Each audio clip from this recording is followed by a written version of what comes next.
Bonjour et bienvenue sur cette vidéo de présentation de l'outil auteur Articulate Storyline. Je suis Alice Tillier d'Innovatech France, spécialiste et formatrice sur cet outil. Articulate a été créé en 2002 et n'a cessé de s'améliorer pour devenir le logiciel que l'on connaît aujourd'hui. Son seul point faible étant son prix. Il est vite oublié tant il est puissant et offre de nombreuses façons de créer des modules e-learning bluffants. Les mises à jour régulières font approcher cet outil de l'excellence. Allons dès à présent sur la présentation de son interface. Voici l'interface que l'on peut observer une fois qu'on a ouvert Articulate Storyline via le bureau de Articulate 360. Sur le côté, on peut observer un onglet avec Nouveau projet.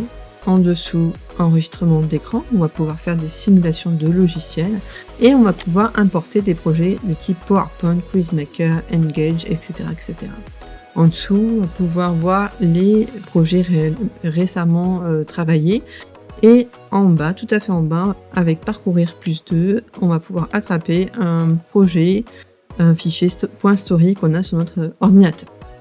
Nous allons ouvrir un nouveau projet pour pouvoir voir l'interface.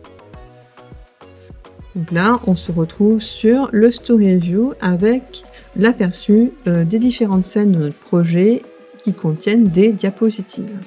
Sur le côté, il y a tout ce qui est déclencheur.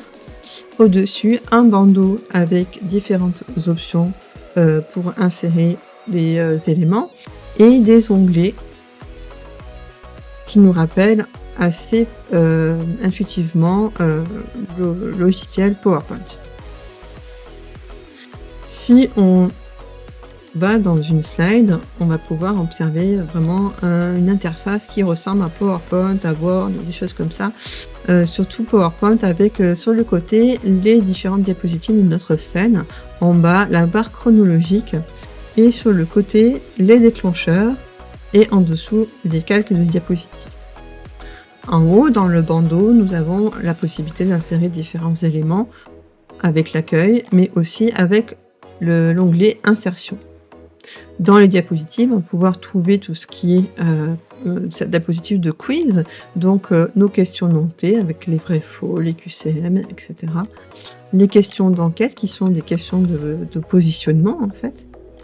Et les questions au format libre qui ressemblent un petit peu aux questions notées, mais on va pouvoir utiliser des images, des icônes comme proposition de réponse et aussi des zones de texte éventuellement.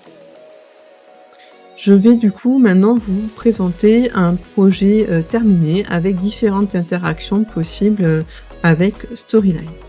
Ce projet est en fait un exercice que j'utilise pour mes formations que je donne sur Storyline. On va pouvoir observer les différentes interactions qu'on peut faire avec cet outil. Donc, notamment, je vais aller faire un aperçu de la scène chapitre 2. Je vais pouvoir observer donc l'apparition de différents éléments, une voix off que j'ai utilisée grâce à l'outil. Si je vais la suite, je vais pouvoir vous montrer l'utilisation du curseur, l'insertion d'une vidéo qui vient du web,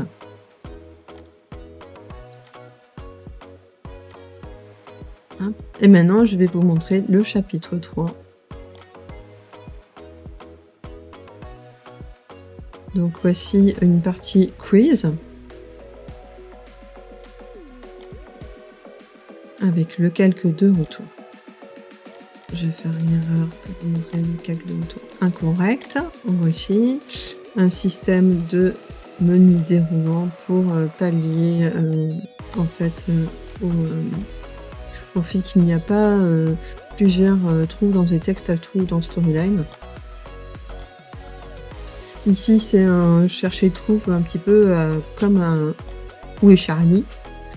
On a sélectionné les dieux de l'Égypte. Voilà. Là, c'est un simple glisse et déposer personnalisé. Et voici la slide de résultats.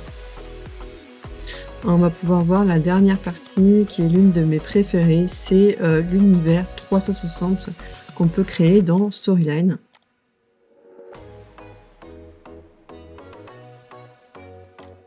Donc, dans cet univers 360, on va vraiment pouvoir explorer toute l'image dans son intégralité en tournant comme ça, en faisant des clics de souris.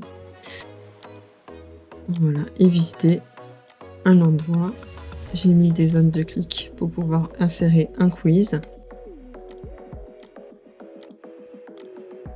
On continue à visiter. Là, on peut aller vers le port. Insertion d'un endroit où il y a une vidéo.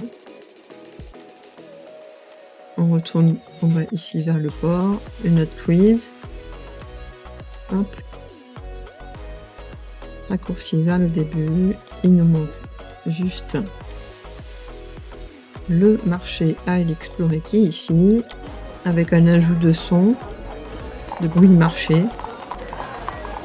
Voilà. Et le dernier quiz que l'on peut trouver ici. Voilà. Et là, on a accès au résultat et à la fin du module. Je vous remercie d'avoir consulté cette vidéo. Si vous voulez en savoir plus, n'hésitez pas à contacter Innovatech France afin qu'on le conçoive ensemble une formation personnalisée au plus proche de vos besoins. À bientôt!